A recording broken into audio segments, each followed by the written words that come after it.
Thank you and welcome to the Janis Black Warner Speaker Series for September.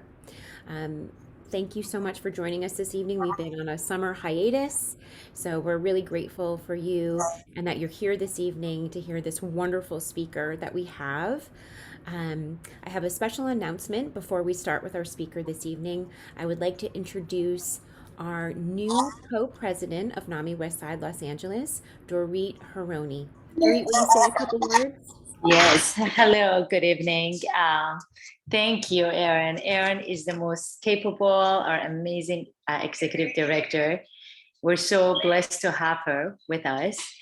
Um, I am the newly co-president of NAMI Westside LA. It's a great honor for me. It's a great opportunity for me. It's an organization that I'm passionate about, and this is my first speaker series that I'm going to host. We're missing, of course, Adam Fagan. She's the other co-president. She's wonderful.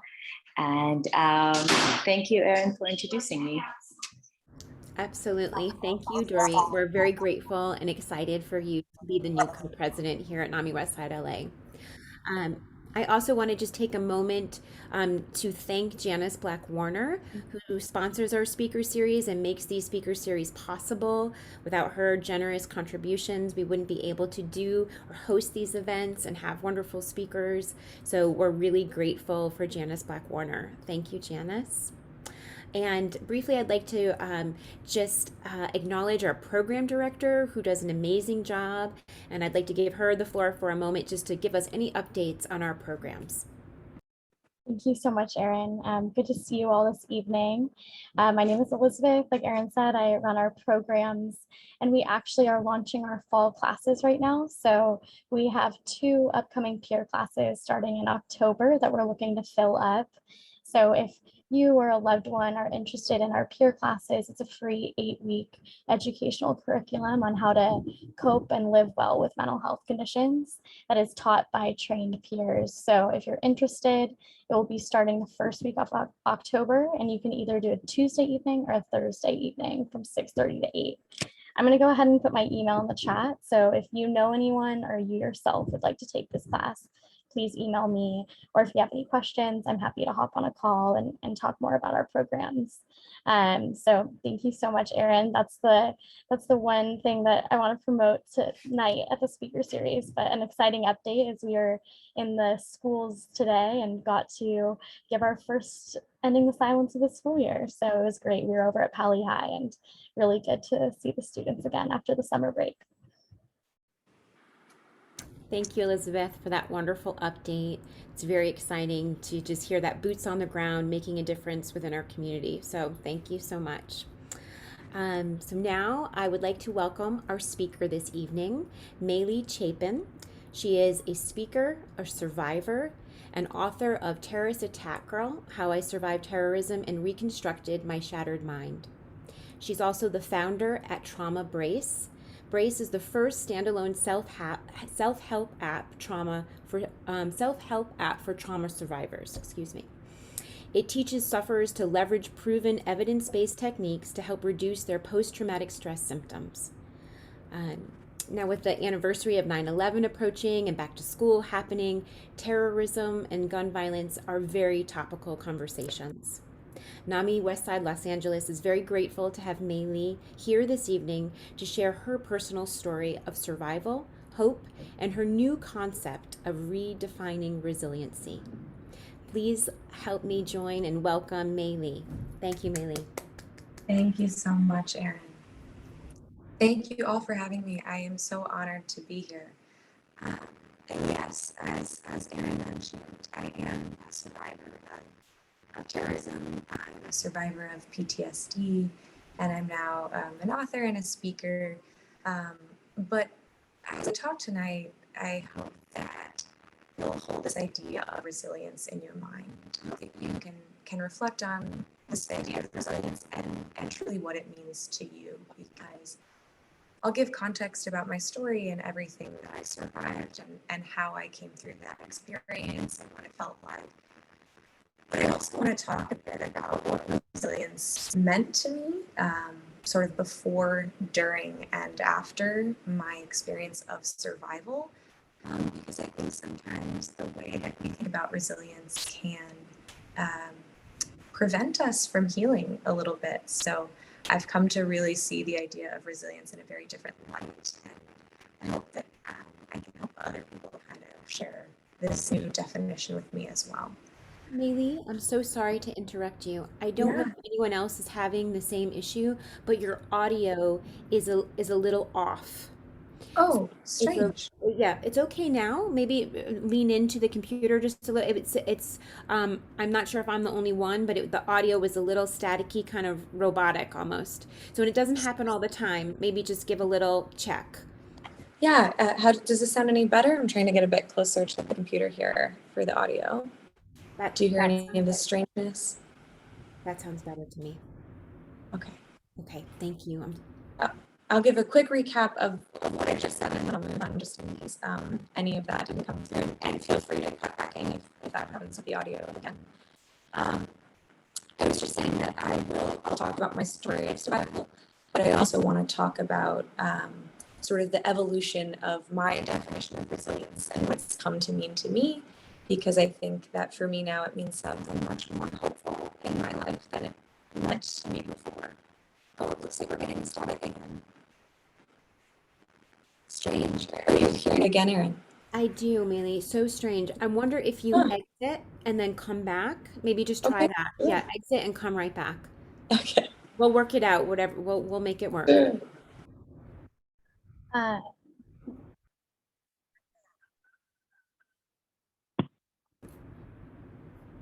Okay, I'm going to assume that's yes. And thank you so much for walking me through how to get the audio switched over. That was a great solution. Okay, again, feel free to cut in if there are any audio issues or issues of any kind. So, as Erin said, I am a terrorist attack survivor. I'm a PTSD survivor. And I'm going to give the context of the story and my experience of survival and talk about those things. But I also really want to talk about the idea of resilience and sort of what comes to mind when we use that word. Because, as I mentioned, I had a really different idea of what resilience meant to me before I had this experience, during my experience of attempting to survive, and afterward. Now, as I stand here, the concept that I think of as resilience has really shifted and evolved in my mind. So as I give you this background, I ask that you kind of reflect on how you think about the concept of resilience and how it might have affected you or played a role in your life if you were working through something like this, or as you've worked through whatever it is that you may be going through as well. So to set the stage, I'll tell you a little bit about what was going on in my life just before the terrorist attack and who I was, and then I'll walk you through sort of what happened and the fallout afterward. So in late 2018, early 2019, I was working for Google. I had graduated from Stanford.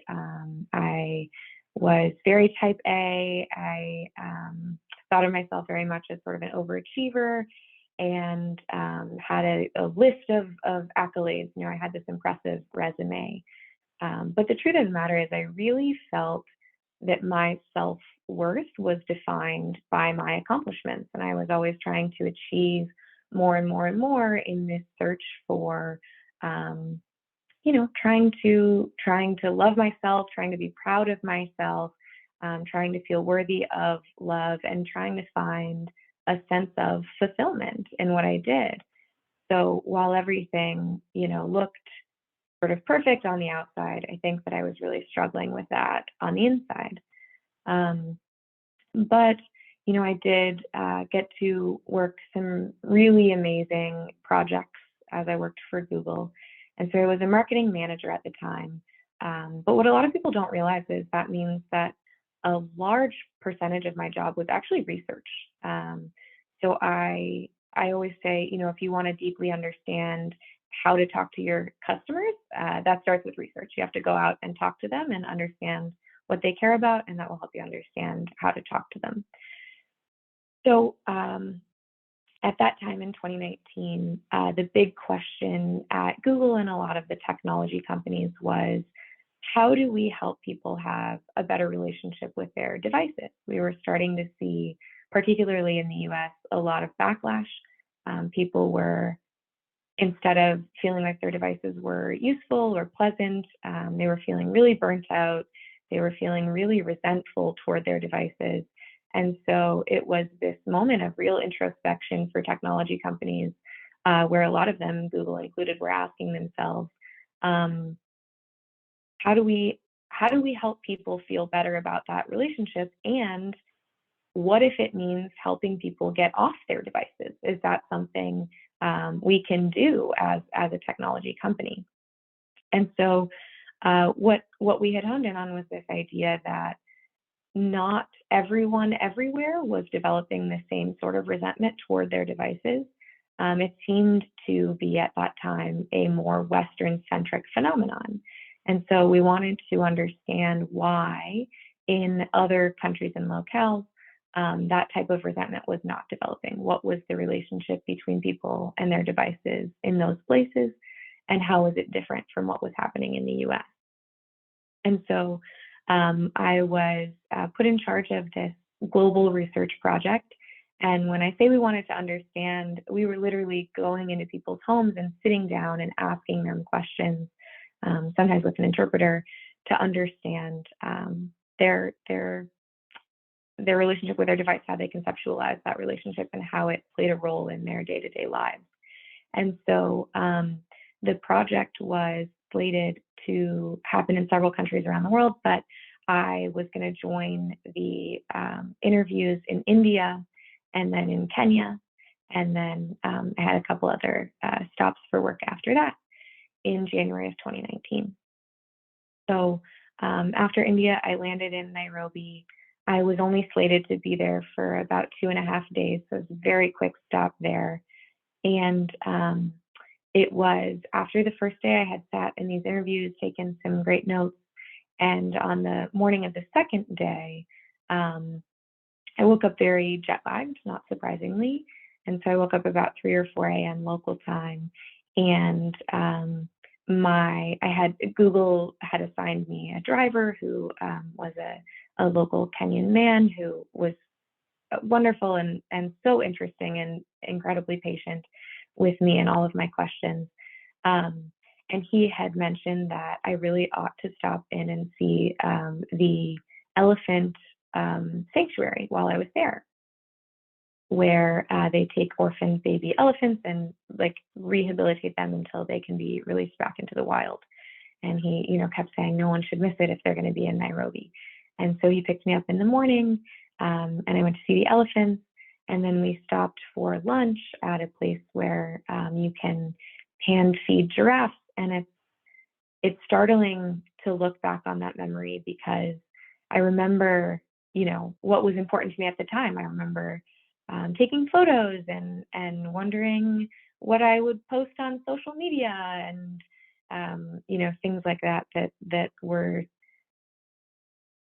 speak to sort of the state of mind I was in at the time, and also speak to how very safe I felt and how unaware I was of the cultural context that I was in. And so lunch was a strange affair, actually. It got very delayed, and there were actually several groups of people who came in after us and left before us. Our order got, I think, lost at one point, and so we ended up spending almost 2 hours at lunch. And by the end, we were running a bit late, trying to get to the afternoon of interviews. And so by the time we got back in the car and we mapped it, we realized that traffic had gotten really bad. Anyone who's been to Nairobi knows how quickly traffic can become sort of bumper to bumper in Nairobi. And so I looked at the timing and realized I was going to be 90 minutes late to a 2-hour block of interviews. And I was talking it over with my driver, and I said, I think it's more rude to show up 3/4 of the way through and interrupt than to miss it altogether, unfortunately. So why don't you drop me back at the hotel, and as planned, I will meet up with my research team later and they can debrief me on the afternoon's interviews. And I sort of figured the silver lining was I try to get a nap in because I was really jet lagged and tired, as I mentioned. And so I went back to the hotel. I walked through the metal detectors at the front, talked to the woman at the front desk, and headed up the elevator to my room, which was on the 3rd floor. And once I was in my room, it was about 3 p.m. local time, and I packed up my my bags. I set them by the door because I was scheduled to leave the next day. And I was texting with my dad, just giving him updates, probably telling him about the elephant sanctuary. And literally, like a movie scene, as I crawled into my bed, this extraordinary blast, just surreal blast, shook the hotel, and it shook my room, it shook my bed, it shook my body, and I realized in that instant that something life altering, if not life ending, had just taken place. I knew that it was a massive explosion, and I knew that it was way too close. So I recognized from the sound that it had come from the courtyard, which was just outside my window of my hotel room. And I ran to that window and looked down on a scene of devastation. And I won't get into the gory details, but it was really striking. It was really horrific. It was really tragic. And I actually recognized quite quickly what was happening, because in the car that morning, my driver had been explaining to me the long history of terrorism in that area, before which I had no idea of that context.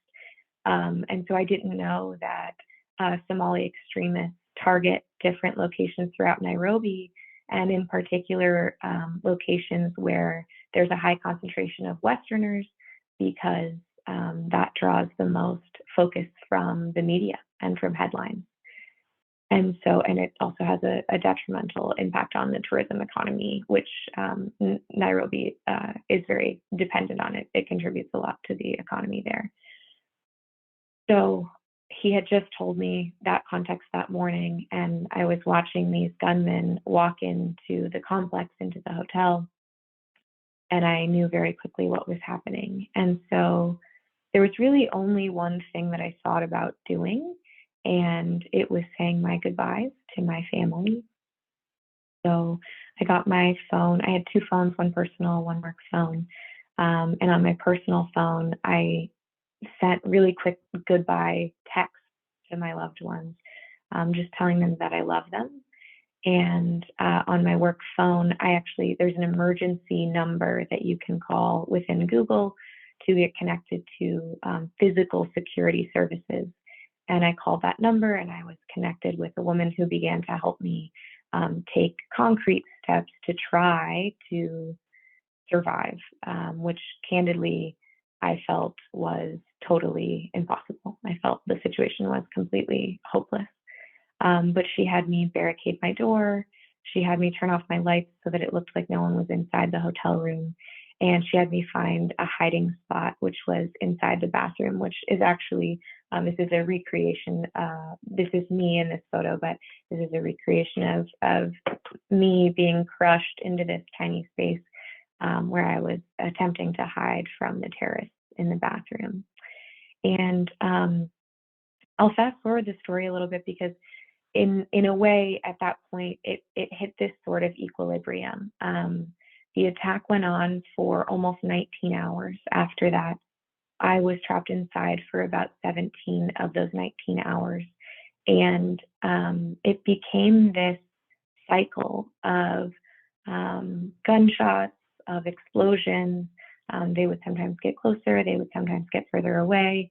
And no matter what was going on, I was going through these cycles of being told on the phone, different groups, this group is now close to you, they're going to come extract you from your room. And then they would get diverted to deal with another problem. And an hour or two later, another group was going to come try to extract me. And so there were these cycles for which I was incredibly grateful. This idea that anyone was going to come to my room and help me was, sort of awe-inspiring.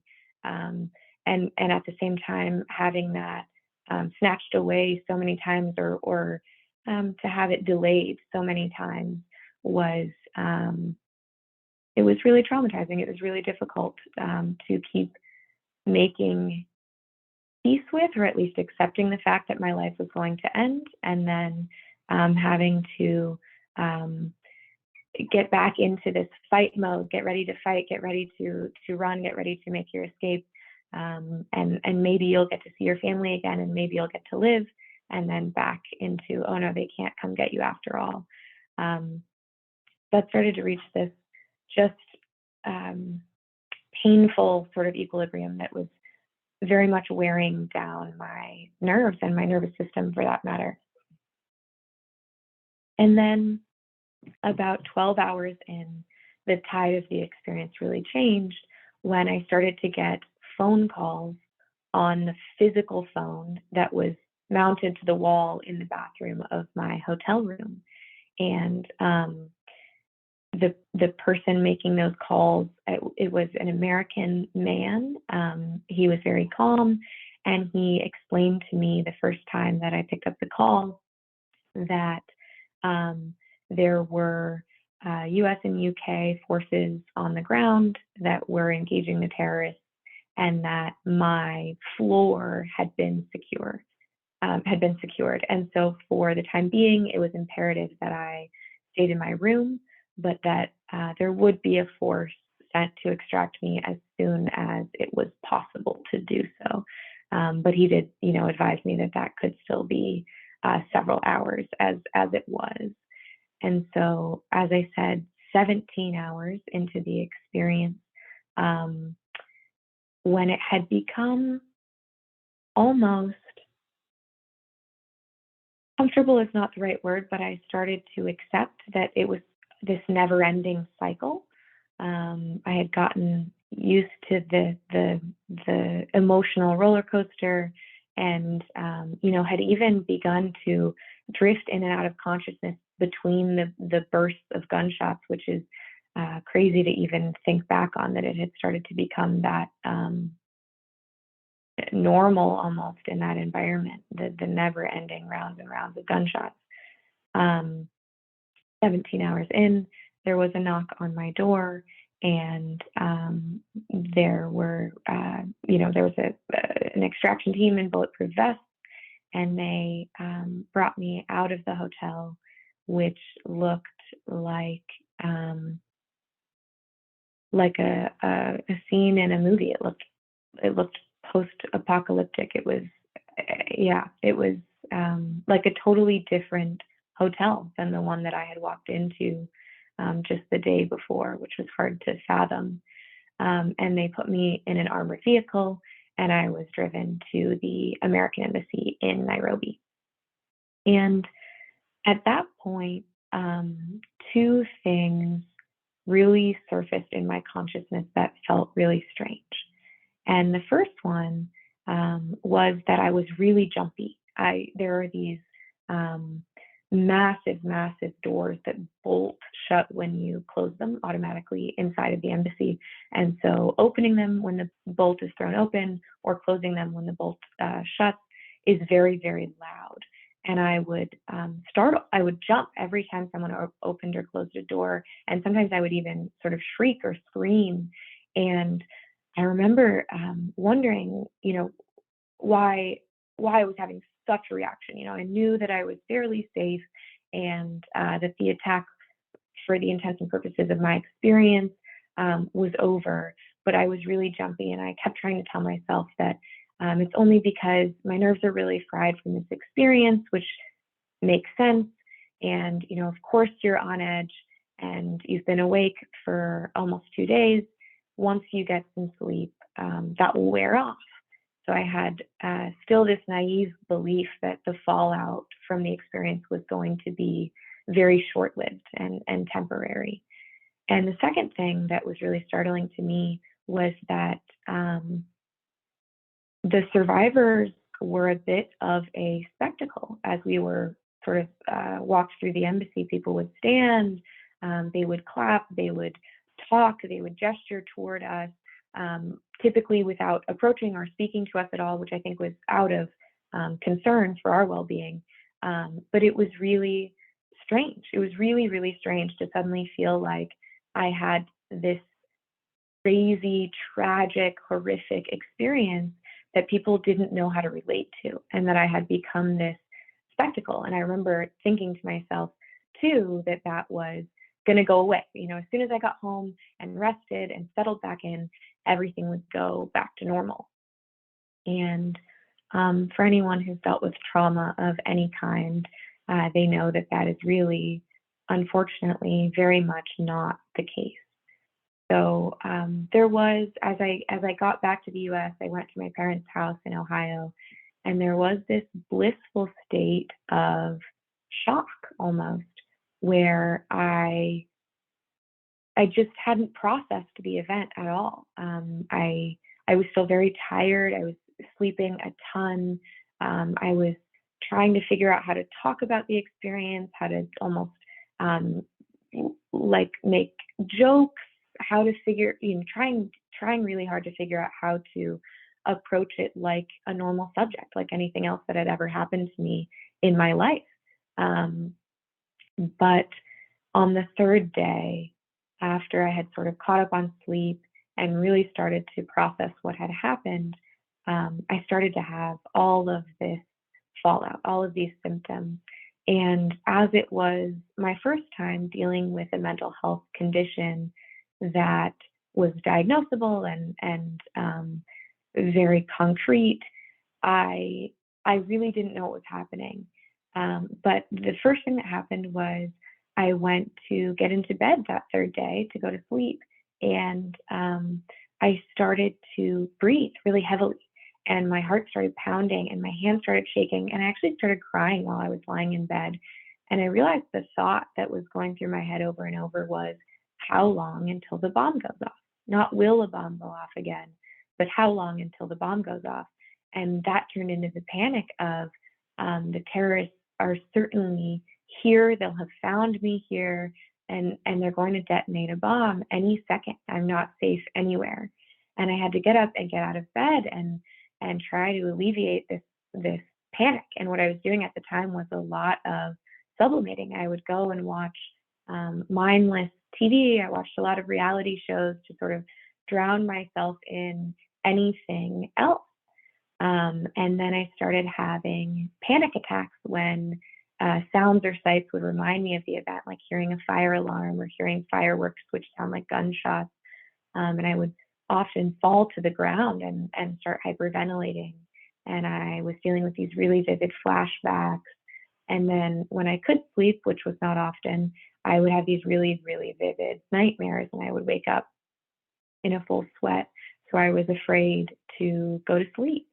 And in all of that, I think the hardest part was that I felt like I didn't recognize myself. I didn't recognize this overachiever, and as someone who had seen her self-worth through the lens of what she could accomplish, I started to feel completely worthless because I couldn't go back to doing all of these things that I had been so used to doing and had felt like such a part of my identity. So I had to take some time off of work, and I was really, really beating myself up. I was really struggling with this idea that I didn't have the right to suffer, to be struggling. And my lifeline at the time was actually the FBI. I was assigned a victim specialist. Automatically, I never requested that at all. And she was an incredible woman with a ton of background and experience with trauma. And she would come and sit in my parents' house with me in Ohio, and she would listen to me sob and try to work through what was happening. And she was the first one who said, I think you might be developing PTSD. And I remember saying, that's absurd. I can't have PTSD. I'm a civilian. I'm not in the military community. And that was sort of how limited my understanding was of PTSD at the time. I truly didn't think that I could have it because I hadn't been on the battlefield, basically. And I look back now at that and I think, God, who deserves to have PTSD, right? Who has a right to it? Not only is it horrendous, I wouldn't wish it on anyone, but it is just something that is or isn't. And, you know, whether or not a person develops PTSD has to do with their genetics, their biological predispositions, their personal experiences, how they process them, how they view themselves. It just is or it isn't. There is no objective scale. It doesn't have to do with someone's perception of the severity of their trauma compared to someone else. It just is. And so thankfully, the FBI was able to get me into an amazing therapist in the area that I was living in California at the time. And I was able to get successful treatment. So I did start to see real improvement and start to get better because I was one of the few folks who was fortunate enough to have access to exactly what I needed every moment that I needed it and be able to afford access to the best care.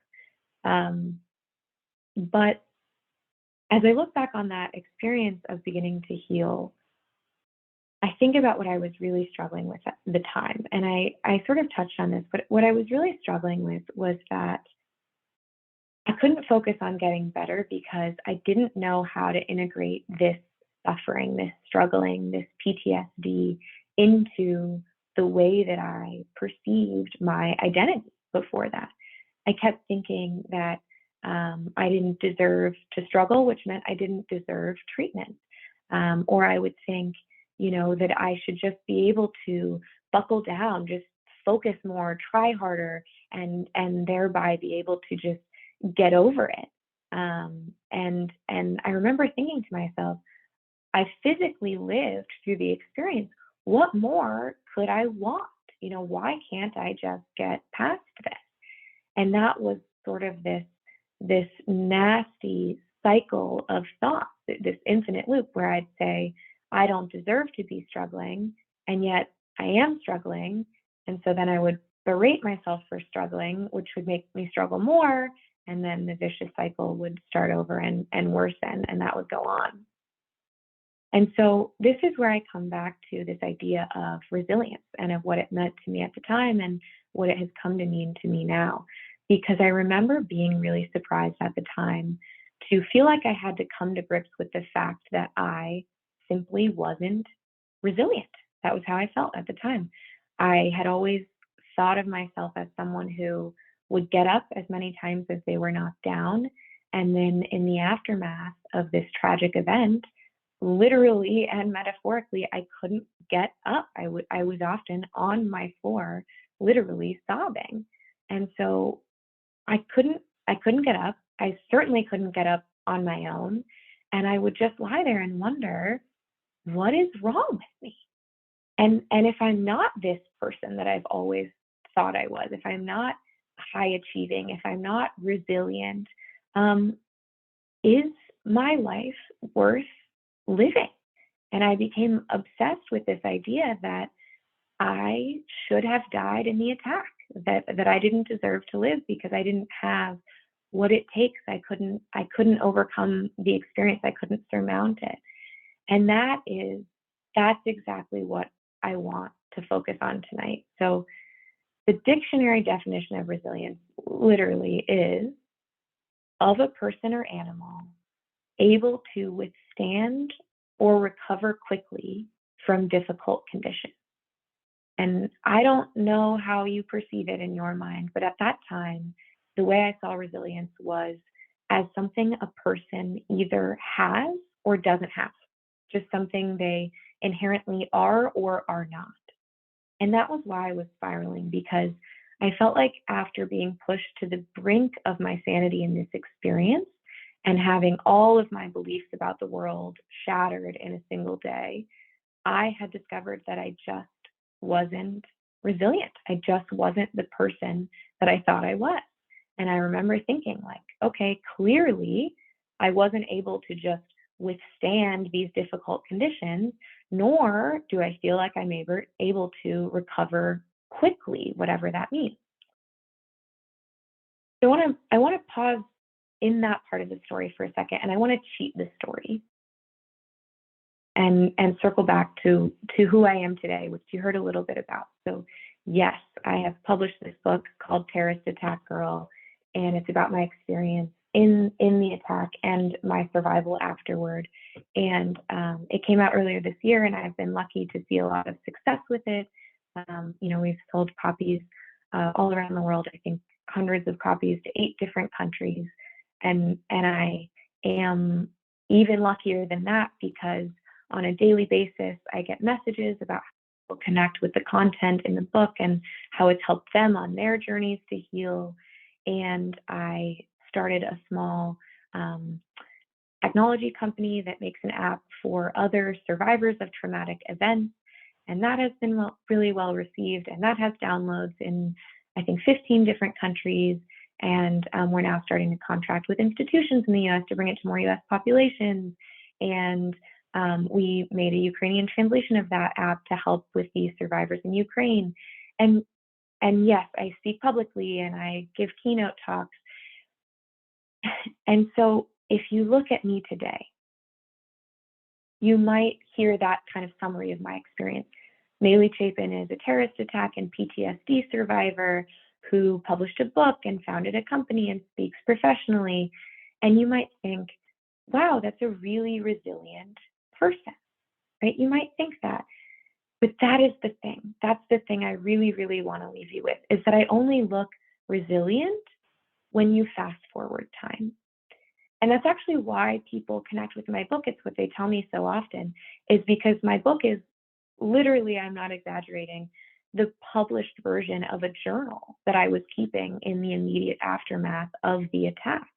And so if anything, it slows time down. It zooms way in and tells the reader really transparently about all the ugliness and all the pain and the darkness of when I felt so deeply and inherently unresilient, when I had no idea if I would get better, and in fact believed that I wouldn't and couldn't, and when I didn't even think that my life was worth living. Because so often we fast forward those stories, and I think that's a shame. And so I'm actually going to read a quick excerpt. It's just a couple pages. That is a letter to the reader, which was not a journal entry, but it was something that I added for publishing of the book. But I wrote this letter to the reader in 2019. So I was starting to feel a lot better. It was toward the end of 2019, but I was still very close to the experience. And I was trying to get at exactly this idea that I'm talking about. So it'll just take a couple minutes, but the letter to the reader says, I never meant to write a book. I wrote because I didn't know what else to do. I wrote when I was terrified, when I couldn't sleep, when I didn't understand what was happening to me, when I couldn't stop the flashbacks. I wrote all the time to try to get all the bad things out of my head and onto the paper. And it didn't get them out of my head, really, but it did help a little. There were 2 documents on my laptop at first. And in one, I wrote about the terrorist attack in great detail. Every single piece of it, everything I could remember. The smells, the sounds, the fear, the texts I sent, everything. I wanted to physically separate it from myself, extricate it from my being, exercise it, perhaps. The other document was my running journal. I would write how I was feeling in the aftermath, often just ranting about how confused or broken I felt. It is a log of exactly what was happening in my brain, detailed to the best of my ability. It is a very raw and honest look into my mind in all its shattered glory after I lived. Several months after the attack, when therapy was finally starting to make a real difference in my life, I realized they were the same story, that of my survival. I was almost murdered in the attack, and then after, I wanted to take my own life because I no longer recognized myself, my life, or my mind. I went from needing to figure out how to physically survive to needing to learn how to mentally survive. And that mental fallout is a reality of terrorism and of trauma at large. But it's a reality we rarely talk about. And for me, that's why this book became important. It's not because I think my story is particularly interesting. And unfortunately, it's not even all that uncommon. People are traumatized by horrible events all over the world every single day. The only difference is that I happen to have this in-depth record of what both elements of survival were really like.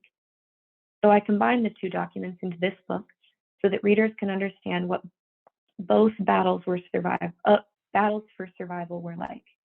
The journal entries are in here, verbatim, in italics, side by side with the record of the trauma itself. I think too often the stories of survivors are shortened on their behalf. We hear that someone survived something terrible, and now they're a motivational speaker or a race car driver or extraordinary athlete. Those stories are beautiful and inspirational, but they're also censored in a way. What happened between those 2 points? What happened after the terrible thing, but before the person stepped into the spotlight as an inspiration?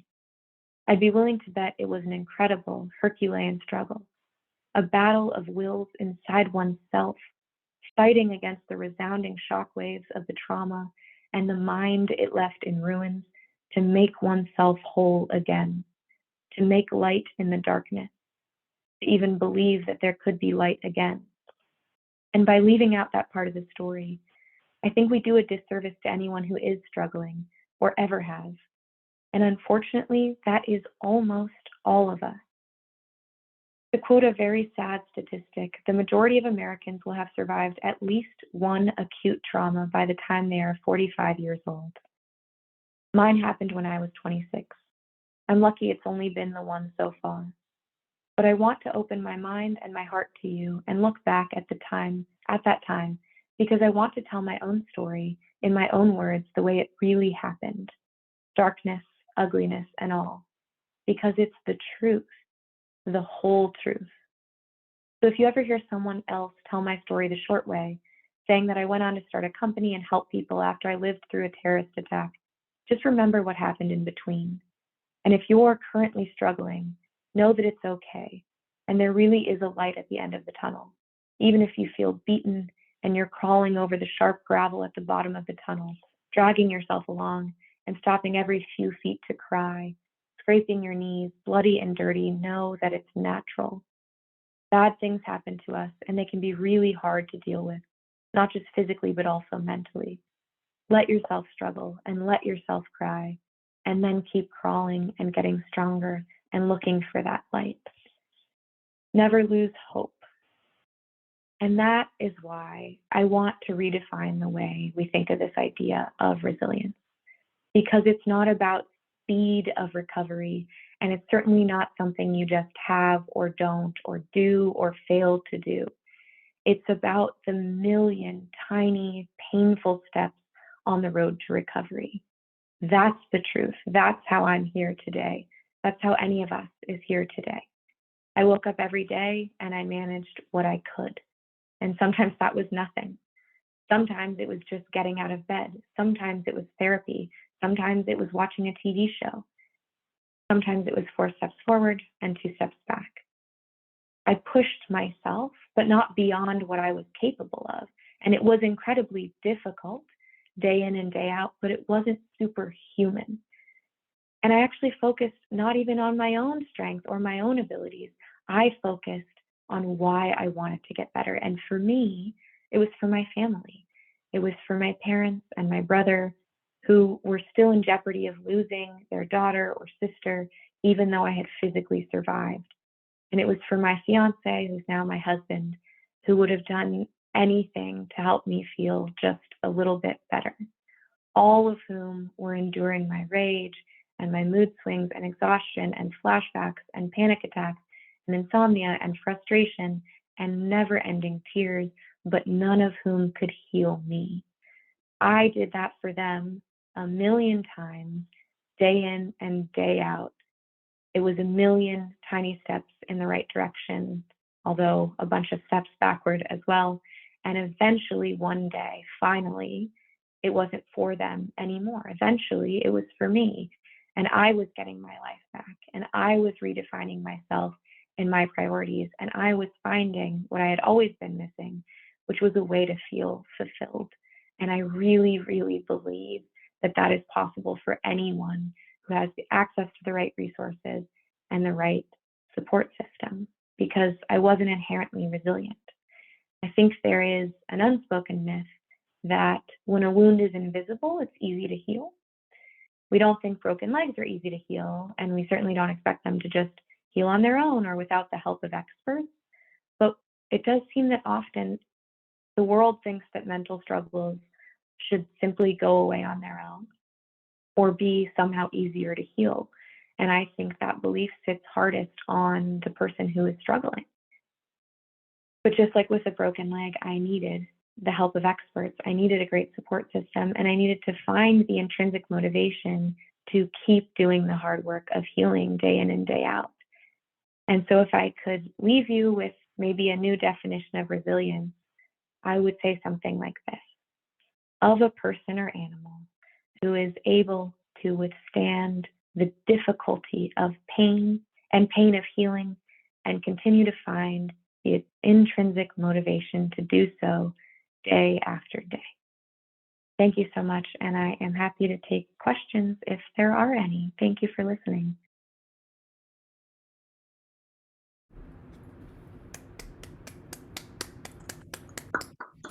Thank you, Meyli. Thank you so, so much for sharing your story. Wow. Wow. Just thank you so much for sharing What a story. your bravery. And Yeah, thank you for listening. yeah, we just really appreciate you sharing, and especially, gosh, this community is a resilient community that I think probably really resonates with your personal story. So thank you so much for sharing. Yeah, I hope so. Let's see, maybe we can open it up and just see if anyone has any questions for Meyli.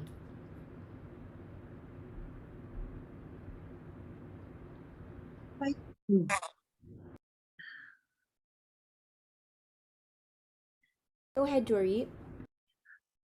That was a story, and really in so many different levels. I felt like I've seen it from a scene of a movie, and Yeah. 17 years of just like not knowing, and it sounds very, very scary. But how are you feeling now? How do you think you're living life now? Yeah.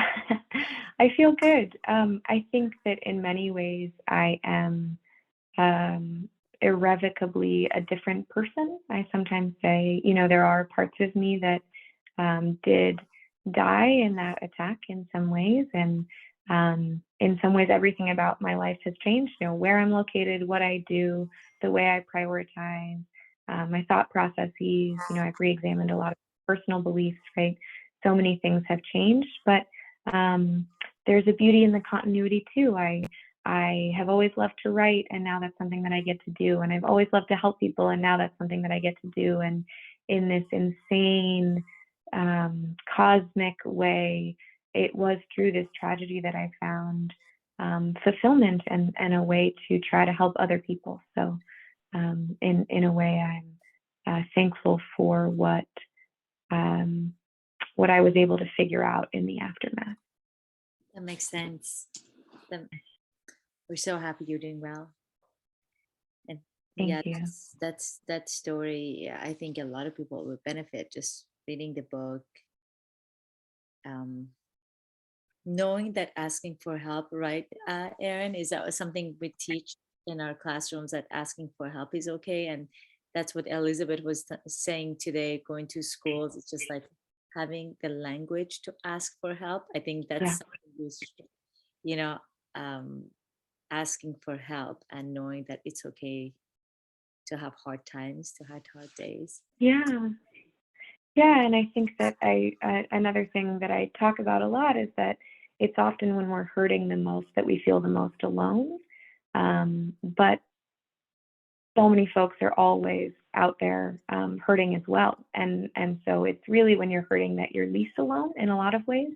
And so it is reaching out, it is finding help, it is those first few people who can tell you you're not alone and this makes sense based on what you've been through, that really can change the experience for you. That's why reaching out and asking for help is so important, because it can totally change the tide of the healing experience. Mm-hmm.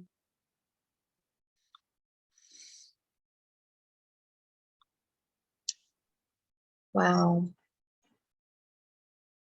Michelle? Yeah, I just wanted to say thank you for sharing your story. I myself I'm a trauma survivor, and I'm in trauma therapy. So yeah, it really helped to hear your story. Thank you so much. I'm so glad. I'm so glad you're here, and I'm so glad that something resonated. And I just hope that, yeah, you never, ever, ever feel alone. There are so many of us out there.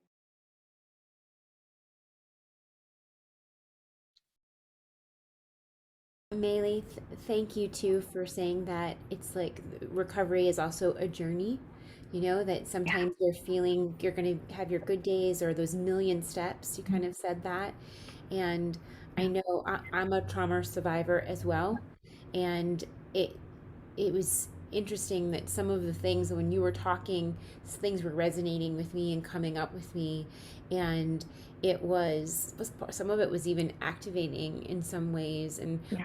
and being there in the room with you. You are an incredible storyteller, and I think, like Dorit was saying, it almost felt like we were watching a film, like it was you were describing a scene from a movie, and we were there with you. But I really loved that you said that, you know, it's not just like this destination, like one day you're going to be fine and you're going to be recovered. And I think all of us in the NAMI community really understand that there are days where we are all doing great and feeling good, and then there are days when just getting out of bed is a victory, and we have to celebrate those small victories. Yeah. Dorit said too that we have community. You know, Elizabeth runs our peer support group, and having that peer support of knowing that you're not alone is so important. Yeah, life changing.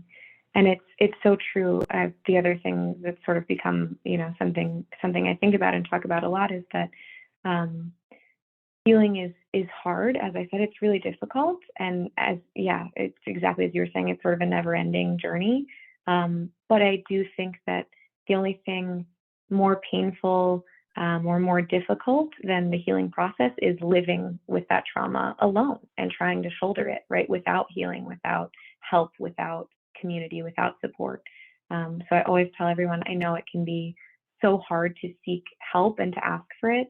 But I promise it's better than trying to hold it alone.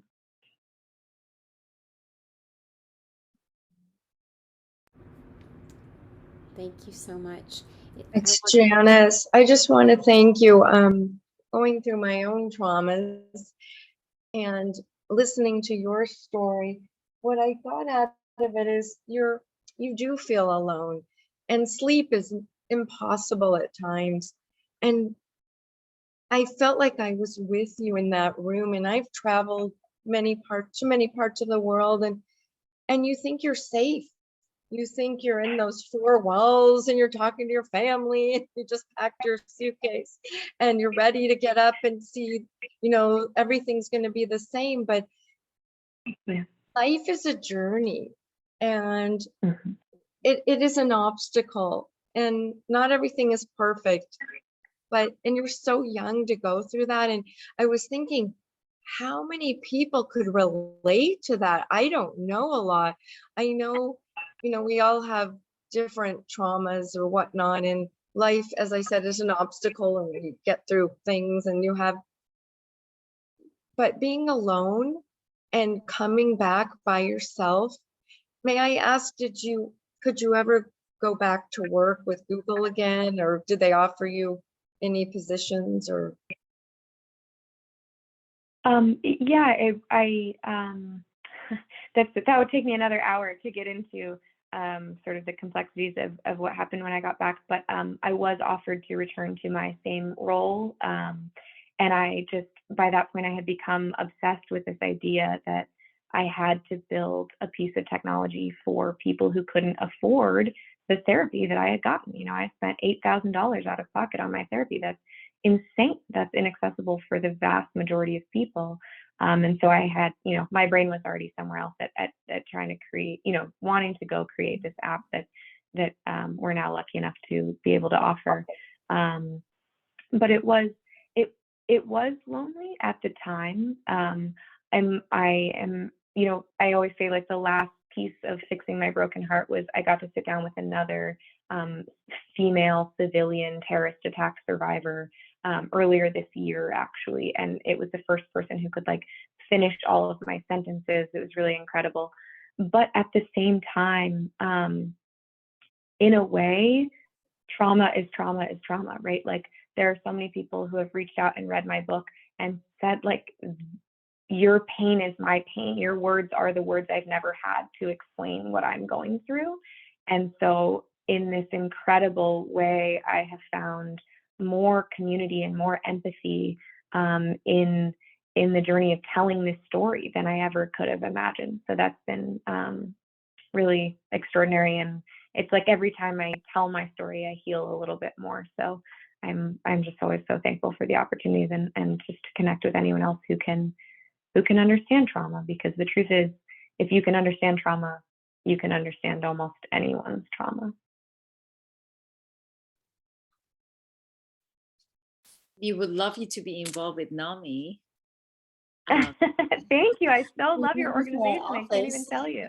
But however, whatever collaborations we can do, or we would love for you to be, you know, connected to our NAMI community, if that's something. Yeah, I was gonna tell Elizabeth on the chat. I really need to hear a little more about that peer training because it sounds super interesting. So I'd love to know what's going on with that.